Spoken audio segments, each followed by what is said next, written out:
સુરતમાં તંત્રની સીલિંગ કાર્યવાહી સામે વેપારીઓમાં રોષ જોવા મળી રહ્યો છે। શહેરના મોટા વરાછા વિસ્તારમાં વેપારીઓનો વિરોધ છે કે જ્યાં તુલસી આર્કેડમાં એનઓસી ના હોવાને કારણે તેને સીલ કરી દેવામાં આવી।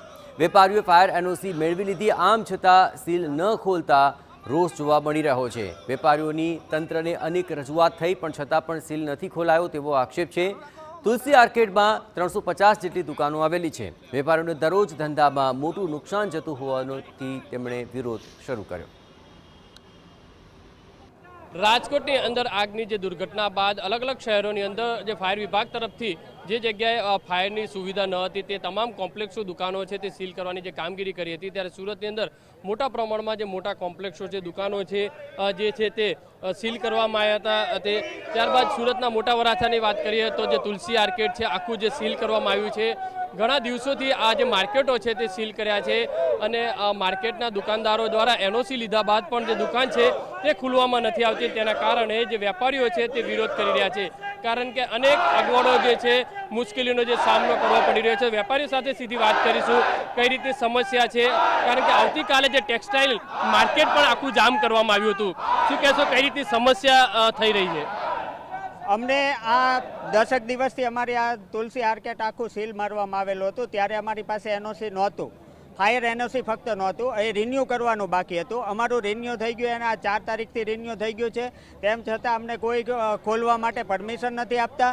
અમારા તમામ પ્રકારના કાગળ કમ્પ્લીટ છે, એનઓસી પણ કમ્પ્લીટ છે અને અમારું શોપિંગ આખું ખુલ્લું છે, સાથ એક્ઝિટ પોઈન્ટ આપેલા છે, તેમ છતાં અમને કોઈ શું કામ બંધ રાખી વધારે રાખવા માટેનો સમય છે એ લોકો માગી રહ્યા છે। શું કામ માગી રહ્યા છે, કોઈ પણ પ્રકારની જવાબદારી કે સ્વીકારતા નથી। અધિકારીઓ શું કહી રહ્યા છે? અધિકારીઓ પાસે જાઓ છો તો અધિકારીઓ શું જવાબ આપતા હોય? અધિકારી દ્વારા કોઈ પણ પ્રકારની અમને યોગ્ય માર્ગદર્શન આપવામાં નથી આવતું। ક્યારે ખુલશે, શું કરશે, એમ કહે છે કે ઉપરથી જ્યારે ખુલશે ત્યારે આદેશ આવશે ત્યારે, પણ ઉપર કોણ એ અત્યાર લગીમાં કોઈ કાંઈ કીધું નથી। કેટલી મુશ્કેલી, દુકાનો બંધ છે અત્યારે, રોજગાર ધંધા બંધ છે સાહેબ। અમારે અત્યારે બધી રોજીરોટી ખોરવાઈ ગઈ છે, બધી ટાઈપનું નુકસાન છે, અમારું બધું કામકાજ ઠપ થઈ ગયું છે અને આજે 10-10 દિવસથી કાંઈ પણ વસ્તુનો વેપાર નથી, તો અમે બધું ભાડાને બધું કઈ રીતે ભરી? શું કહેશો, કઈ રીતે સમસ્યા સર્જાઈ છે? આજે વિરોધ કરવો પડે છે, તમામ સુવિધા છે તે જે છે કરવામાં આવી છતાં પણ ખોલવામાં નથી આવતું। હા સાહેબ, જો આમાં એવું છે કે અમારે આખા વર્ષમાં 3 મહિનાનો ધંધો હોય છે, બરાબર? હવે આ સમયમાં 15 દિવસથી બંધ હોય અને હજી ક્યારે ખુલશે એવું કોઈ કંઈક આગળથી જવાબ આપતું નથી, તો અમારે પછી આખું વર્ષ તો બેસવાનું જ હોય। રોજી રોટી બધી આપણી ખોરવાઈ ગયેલી હોય છે। અહીંયા આપણે 300 આસપાસ, 350 આસપાસ બધી દુકાનો છે, બરાબર? બધા જ લોકો અહીંયા આવીને રોજે સવારે આવીને બેસે, બસ શું કરવાનું?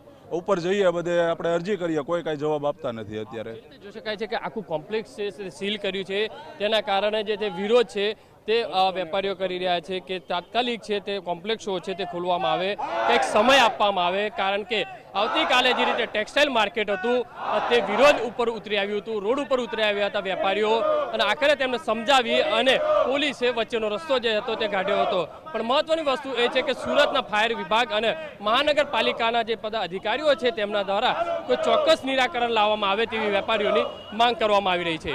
કેમેરામેન સંજય ચંડેલ સાથે બલદુ સુથાર, TV9 સુરત।